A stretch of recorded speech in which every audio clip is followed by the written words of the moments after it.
Going to pray for Colin before he speaks to us. God, we thank you again for this time we've been able to spend worshipping you. Worship that you completely deserve for all that you've done and all that you mean to us. And God, we just pray now that as Colin speaks to us, you'll help us to be ready to listen. Any distractions that we might have going around in our heads, things that have happened in the past week, things that we've got coming up in the week ahead, I just pray that you'll remove those from us in this moment so that we are able to give our full attention to you. And just thank you for being with Colin in his preparations, and just bless him now as he speaks to us. Speak really clearly through him to us. Guide him in what you want him to say to us. And God, I just pray that, we'll be blessed by what he has to say to us. Amen. Great. Can I just echo Lisa's thanks to you for coming this evening. It's a joy to see you here. This is the first of our Connect and Reflect evenings, and tonight's theme is just looking at the topic of broken. I want to talk to you first of all about a little bit about a couple of broken stories for me, and I don't know about you, what was your first car? Can you remember your first car? Maybe it was a Vauxhall Corsa. Maybe it was a Fiat Punto, or maybe like me, you had the first car that I used to drive around in was the Hillman Avenger. What a fine piece that is. Well, it's 1.5 engine, had plenty of meat and roar to it. And one particular occasion, I was going off on a road trip. I had my two brothers with me, one of whom is here tonight. He may remember this story. And we were heading off to the university I was about to go to, and it had an event. It was in the year before I was going, and we thought we'd go along to it. My parents said, why don't you come with us? Not when I could drive the Avenger. And so they were going to follow along later after us. And so off we set in the Avenger. And if you've ever been in an Avenger, maybe you haven't, it had the most amazing speedo. It was this line that ran across here from 0 to 140. Needless to say, it never got near the 140. But as we hit the M25, we said, let's see what this baby can do. And so we stuck to the limit, but we had the engine roaring, all 4 gears. Remember, this was in a day before you had 6-speed, well, in full operation. As we headed along, I just pushed it that little bit faster, the revs a little bit higher, and then all of a sudden, bang!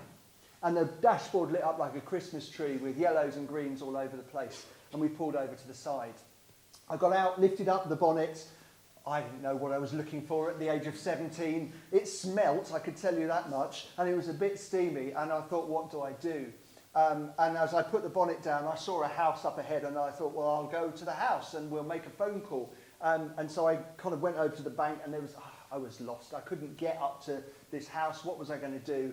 And then for once, I was really pleased to see as my dad pulled up. He wasn't quite so pleased to see me and said, what have you done? And he got in the car. We managed to limp it off and actually managed to get it to my grandparents, which wasn't that far from where we were. And it was left with my granddad, who could fix things. And he then contacted us a little while later on the land phone, as used to happen then, and said, well, I've had a look. Your water pump's dead. Oh, okay, that's not too bad, yeah. And your head gasket's gone. And your big end's gone. And the piston rings, there's 2 of those have gone. And the shells in the bottom have gone. Now, for those of you, I've lost a large number of you here, that basically the engine was shot. Rest in peace, the Hillman Avenger. But 6 weeks later, it arrived back on our drive. And my granddad said to me, you can drive it, but keep it under 30 for the next 6 months. You've got to bed this engine in. Well, that was a nightmare for me, really. But it could still operate. But it was a bit bruised and a bit battered. Now, as I grew older, as I became a parent myself, I got used to fixing. I learned from my granddad's experience, and I had in my garage a whole array of tools and bits and bobs for fixing things. So the one day when my son, who was much younger then, Matt, came bounding up and said, Dad, my bed is broken. Now, I wasn't too worried. The slats had broken on the bed before. And so as I headed upstairs, I thought, that's fine. I've got some bits of wood in the garage. We can cut some and make some new slats. So I turned the corner and walked into his bedroom. I was greeted with something like that. Completely broken down the side. Now, in fairness to my son, it was right on, as you can see there, where the knot is. And so there was a weakness in it. Matt, you can chat to Matt later, and he'll tell you maybe what he was doing on the bed. But The bed was pretty well shot, but we were not to be defeated, and we couldn't necessarily at that point afford a brand new bed. So we went to the garage. I got various plates and long screws screwed up underneath it, bolted it back together. Eventually, we managed to get a new piece of wood for there, swapped the sides over, and the bed was as good as new. But it was known for a number of years as the Frankenstein bed because it had all sorts of bolts and things holding it together. And so cars, beds, they can be repaired. But then I had one of my daughters came up to me and said, "Dad, really upset, my Barbie is broken." The head was in one hand, Barbie was in the other without a head and with a severely broken neck. No amount of super glue was going to fix the neck of this Barbie, and the head just kept falling off. It really does affect role play when the head keeps falling off your Barbie. And so Dad had to fix it. Well, the super glue wasn't working, so we wedged in some wood into her neck that was just the right size and drilled a whopping great big screw through Barbie's neck. Not through sideways, it wasn't like Frankenstein Barbie again, but down through the neck so that this big screw would actually ram the head on top. And so she did look slightly like Hunchback Barbie after that, but she was still operational. She had to be looked after a bit more carefully than the other Barbies, but she could be fixed. So things do get broken. Maybe as I've told these stories, you can think of a number of things, maybe from your childhood or adulthood, when things get broken. But things can be disposed of when they're broken. It's okay, isn't it? This has served its life, it's broken, it's not really fixable, I can dispose of it. But things, like I've just said, can be fixed as well. Today, most of the time, we're a bit disposable. We throw stuff away that maybe we could try and fix. But what about people? What about people? It's not so easy for people, is it? You see, we can look at people and they all look really super on the outside, don't they? If you're looking here, it's Barbie and Ken, and we see the profile, don't we, of people on social media, and it all looks marvellous. It all looks like everyone is okay on the outside, but actually for a lot of us, there are things inside us where we're feeling a little bit broken. Experiences that we've had, things that we wrestle with, mean inside we feel broken. And it can seem even worse when we look at people that look to have it more together. You see, you can look at someone like me and think, well, Colin, you've scrubbed up well tonight. You've got a nice shirt on. In fact, my brother commented on my new shoes. You look good from the outside. For those who've known me a while, you say, Colin, you're half the man you used to, having shed all the poundage that you've lost. But you can look on the outside and people look okay. But what's their story on the inside? Now, for most of you, you'll know that actually I've had the joy of this picture. When you get the phone call and somebody says to you, clear your desk. Or in fact, in my case, they said, if you come into work tomorrow, you'll be marched out and suspended because there's some missing paperwork from some references that have come in. You'll know how that feels. You know how you think, but hang on, I'm meant to be leaving this job in 6 months' time to set up a leadership development company. That's going to look really good on my CV. And you feel broken inside. And that actually, you've gone from feeling quite okay to feeling quite worthless. Now, maybe you've not had the same experience as me. Maybe you've had other experiences. And for a lot of people, they have had those moments where they felt disposable, where someone has said, here are your cards. Or when someone has said, actually, we don't want you to work for us anymore. Or when someone has said, actually, I'm not sure I want to hang around you anymore. Or maybe they've not said it at all. They've just not been the friends perhaps they should have been. And we've been left perhaps feeling worthless. Or maybe the thing that's kind of breaking us is how we feel inside in terms of an illness. Maybe for some of us, our illness is visible. But for some of us, it isn't. It's an inside illness that we struggle with on a day-to-day basis. And we can feel like broken people.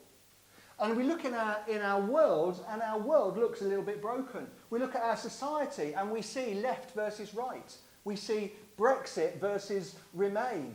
We see right-wing versus left-wing. We look at our governments.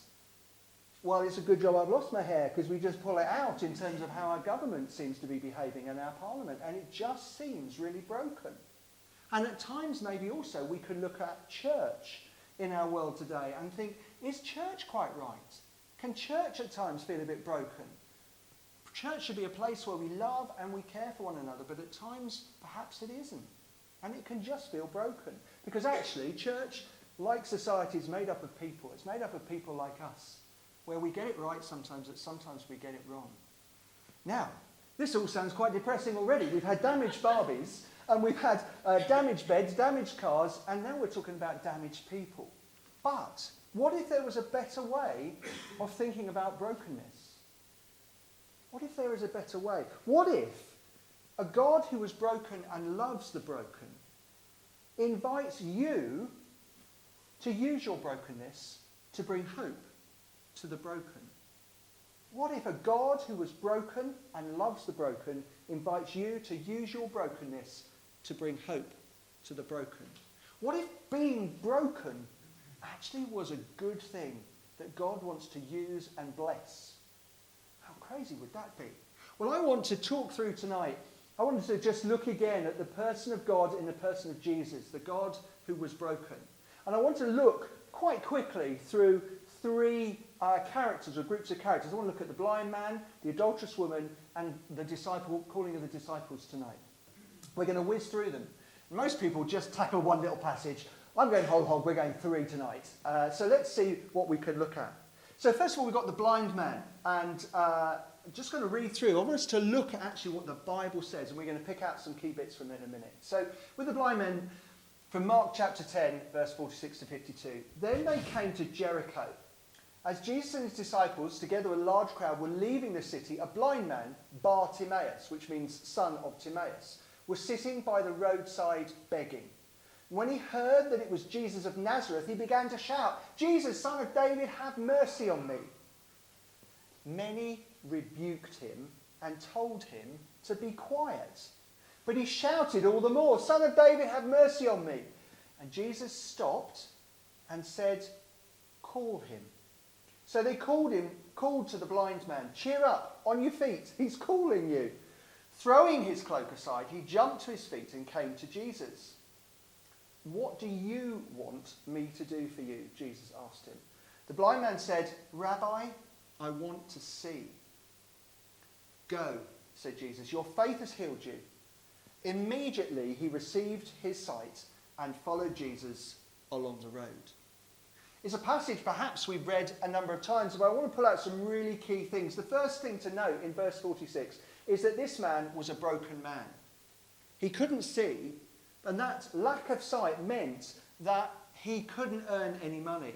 And this was a time where there wasn't any support, any welfare state. And so he was begging. This man was really broken. He was at the point of having to beg on the roadside. He was known as that. He was Bartimaeus, son of Timaeus. But he was a broken man. But he called to Jesus and he called out his brokenness in verse 47. But what we perhaps skimmed over here is that this society was broken. Look in verse 48. Many rebuked him. How bonkers a society is that? Someone who's broken and is calling out in hope to the person of Jesus, and the people around him are telling him to shut up. Stop calling out to Jesus. They told him to be quiet. But I love the man's response. He shouted all the more. But the society was broken. The society that should have been there to help him and care for him said, "Shut up, sit down, stop making a fuss." But he called out all the more.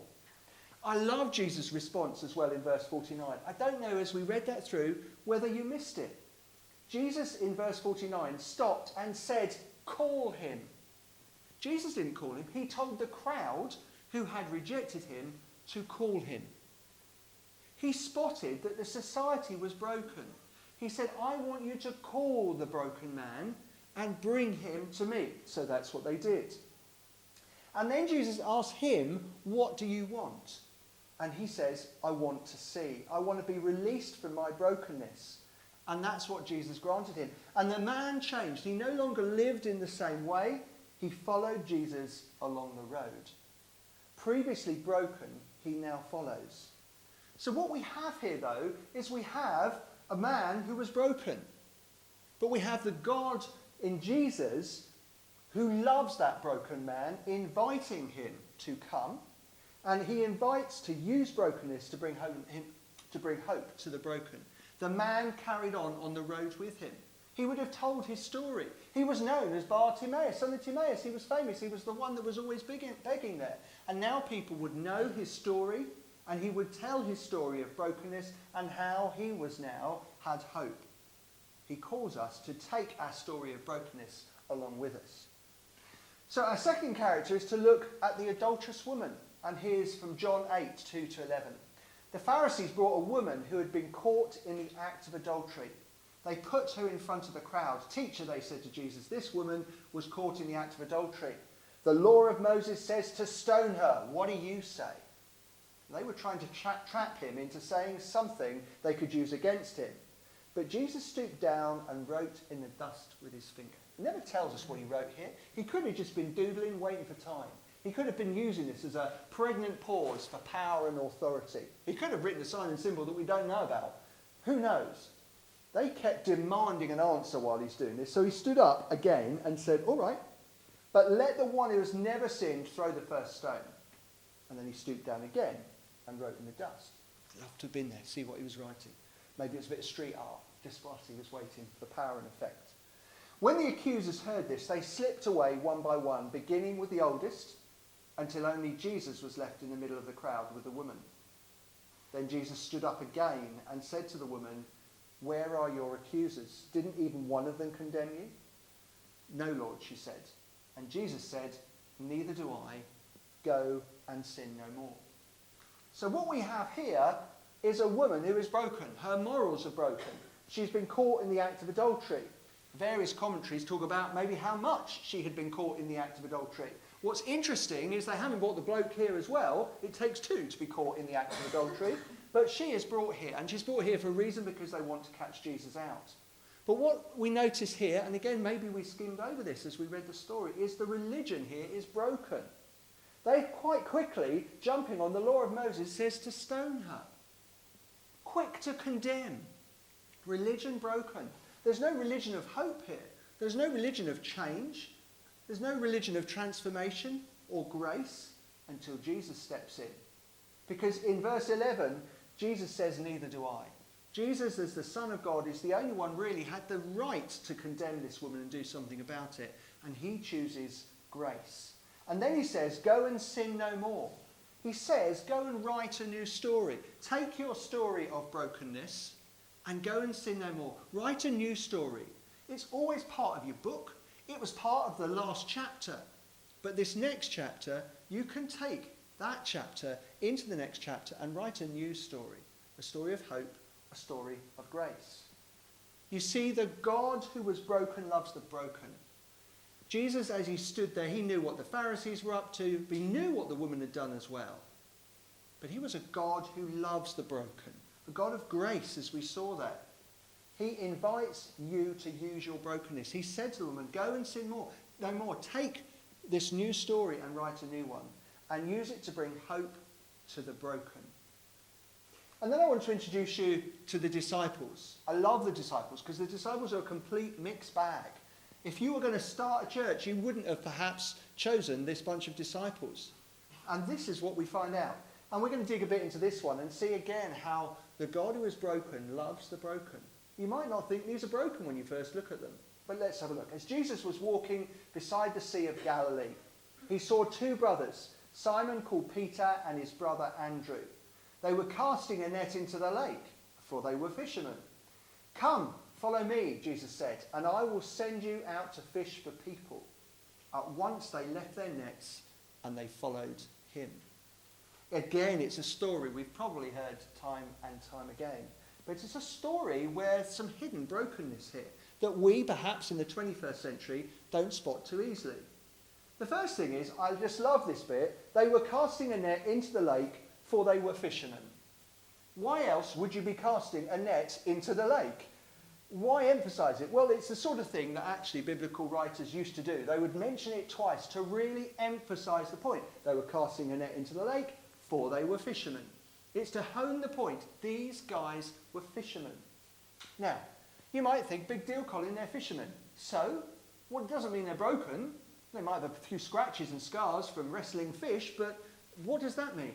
Well, when you understand what used to happen as males grew up in first century, then you began to see that actually this job of being a fisherman meant they will have been rejected already. You see, at the age of 6 to 10, young boys will have been meeting regularly with their local rabbi to learn the Torah. And they had to, by the age of 10, learn the Torah, which was what we have as the first 5 books in the Bible. Learn it off by heart. Imagine that. Imagining learning the first 5 books of by heart, and they had to do it by 10. And that was known as Bet Sefer. When they were 10 to 14, they became Bet Talmud. They had to learn from Joshua through to Malachi, off by heart. So by the age of 14, they should know from the Torah, the first 5 books that we have in the Bible, and from Joshua all the way through to Malachi.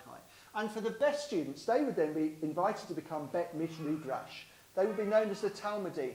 And at 15 plus, if you had kind of learnt your scriptures and you knew your stuff, if you knew all of the words and could understand it and apply it, you were then allowed to apply to become a disciple of a rabbi. But if actually you'd got to that point and you weren't that hot at knowing and understanding and being able to apply all that Bible stuff, you were invited to go and apply your trade. In other words, you're not up to be a rabbi, you're not up to be a disciple of a rabbi, go and ply your trade. Whatever your family trade is, go and do that, because you're not good enough to learn to be a rabbi or a teacher. That was something that was aspirational at the time. So actually, when it tells us they were fishermen, they were plying their trades. They had already been rejected. And what's interesting here is Jesus is one of only 2 people recorded in history where he calls people to be disciples. Normally, people would apply to the rabbi. Please, can I be your disciple, and prove their point by applying to the rabbi.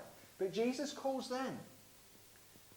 Jesus, the God who loves the broken, calls them.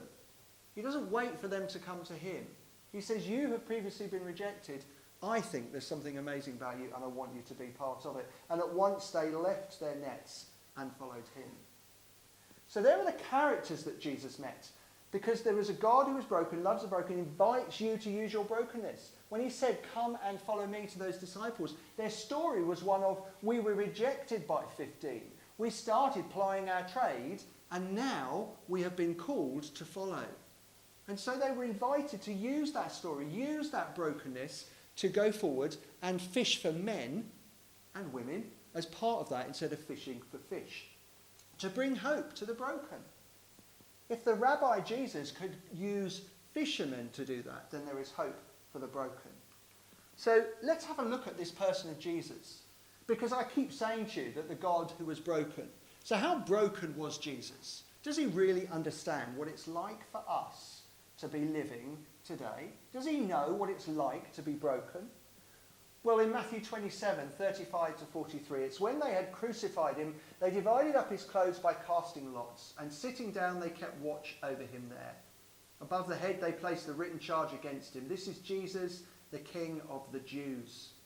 2 rebels were crucified with him, one on his right and one on his left, and those who passed by hurled insults at him, shaking their heads and saying, you who are going to destroy the temple and build it in 3 days, save yourself. Come down for the cross if you're the Son of God. And in the same way, the chief priests, the teachers of the law, and the elders mocked him. He saved others, they said, but he can't save himself. He's the King of Israel. Let him come down now from the cross and we'll believe in him. He trusts in God. Let God rescue him now if he wants him. For he said, I am the Son of God. And in the same way, the rebels who were crucified with him also heaped insults on him. Again, it's perhaps a passage we've seen time and time again, but in here we have brokenness and rejection stacked and racked.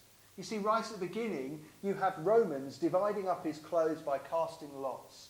You have Romans placing above his head his charge. You see, what they would do when they crucified people, the Romans, above their head is they put their name and the crime that they committed. So when it says Jesus, King of the Jews, they're saying you're Jesus and your crime is being the King of Jews. They were taking the mickey out of him, really. So you had the Romans mocking him. And then you have all of this stuff here. You've got the chief priests, the teachers of the law, and the elders were mocking him. He's now been mocked by the religious as well as those who were alongside him, living in the Romans. And then last of all, you've even got, he's mocked by the rebels who are on the cross by the side of him.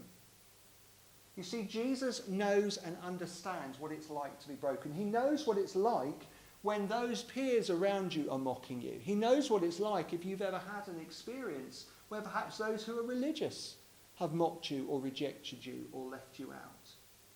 He knows what it's like if those in authority have ever dumped you and rejected you. He understands that suffering. And he went through the crucifixion in order to show a better way, in order to give us that connection back with God again. You see, the God who was broken knows society's rejection. The God who was broken knows religious rejection, and the God who was broken knows peer rejection. He knows and he understands what it's like. And he loves the broken because he too has been broken. And he invites us to use our brokenness to bring hope to the broken. Now, maybe though you're sitting here and you have a big but. I'm not being rude to you. You may be sitting there thinking, but I have a big but, Colin. And my big but, Colin, is you don't know me, God. I am really broken. I look okay. I'm a bit like that Barbie you talked about earlier, Colin. From the outside, I'm looking okay. But inside, I am feeling really broken. And so we have that, if I'm going to use a technical word, that conjunction but. But you see what God says, he said no, I've got an and instead. And God says, I do know you. You may well be really broken. And is what he says to us. He doesn't say but. He says and. He says, and I am the God of that blind man. I am the one that called him to come and make a difference to others. I am the God who met that adulterous woman and showed grace. I am the God who called disciples who'd been rejected and saw them as key for setting my church up. I chose Peter, who denied me. I chose James and John, who were known as sons of thunder because they used to get in such a strop with each other. I chose them to start my church. So if I can choose them, the answer is and. Because I am the God that was broken for you. I am the God that knows what rejection is. And what he says is, do you know what? I know you're broken, and I want you to be like a Kensuke bowl. Now, there could not have been a better illustration. As we were unpacking today to set up, there was this noise, and then all of a sudden Sophie went, I'm sorry. And there we have the broken bowl. Of course, we all break bowls, don't we? Broken plates, broken bowls. And there it was, broken. Now, what do we do with a broken bowl? Quite often we either throw them away or we try and glue it back together. We get the super glue out and we glue it back together. We try and glue it with just about the right level of super glue that you can't see the cracks because we don't want to see the cracks. But the Japanese have the art of Kensuke. Have you ever heard of Kensuke before? What they do is they take their bowl and they either use gold or platinum and they mix it with the glue and they stick it so that you can see the cracks. Because they believe that actually the crack, the journey this bowl has been through, is part of its beauty. And that when you look at it, and if you see Kensuke bowls, they are beautiful. Because their cracks are made of gold. Because and if we think about this in terms of us, God says, you have cracks, you have experiences that you've had that have either bruised you, given you scar tissue, metaphorically, or possibly even real scar tissue. It's part of your story. It's part of your beauty. It's something that you could use because the God who was broken loves the broken, invites you, all of us here, to use our brokenness to bring hope to the broken. The bits that sometimes we don't want people to know. Now, I'm not saying we go and tell everybody our innermost secrets of the things that maybe we really don't want them to know. Colin, you really don't want to know this about me. But what we can do is we can use that experience to show empathy and understanding.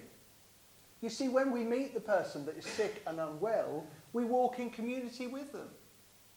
We don't know exactly what they're going through, but we say, I'm broken too, I'll walk with you. And this is how I find hope in my broken world. Or the person that's sinful, that feels just so rotten, I keep making mistakes, the things I'm saying, the things I'm thinking, the things I'm doing, we walk in community with them.